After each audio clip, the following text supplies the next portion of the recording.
আজি আমি বনাম ব্ৰকলি আৰু মাছৰ তৰকাৰী। প্ৰথমতে আমি মাছকেইটা ভাজি ল'ম। মাছকেইটা ভাজি হোৱাৰ পিছত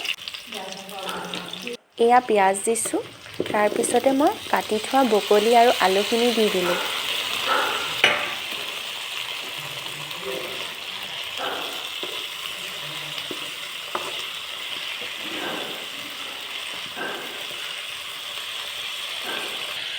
তাৰপিছতে অলপমান হালধি,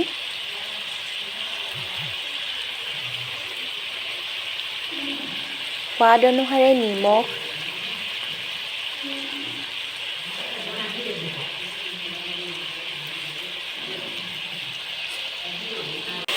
সকলোবোৰ দি ভালদৰে লৰাই যিখিনি ভাজি থৈছিলোঁ মাছ, সেই মাছখিনি লগতে দি দিলোঁ।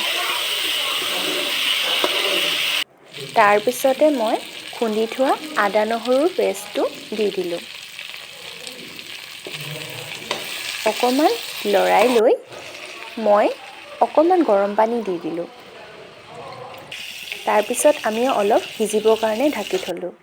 15 মিনিটমানৰ পাছত ঢাকনখন উঠাই চালোঁ, আলু সিজিলে যেতিয়া তৰকাৰীখন নমাবলৈ হ'ল। আজি ৰাতিৰ ভাত সাজ মই এনেদৰে খালোঁ। আপোনালোকে কিহেদি খালে জনাব দেই। আৰু ৰ'ব, ভিডিঅ'টো চাই ভাল পালে যেতিয়া ছাবস্ক্ৰাইব কৰি থৈ যাব। ধন্যবাদ।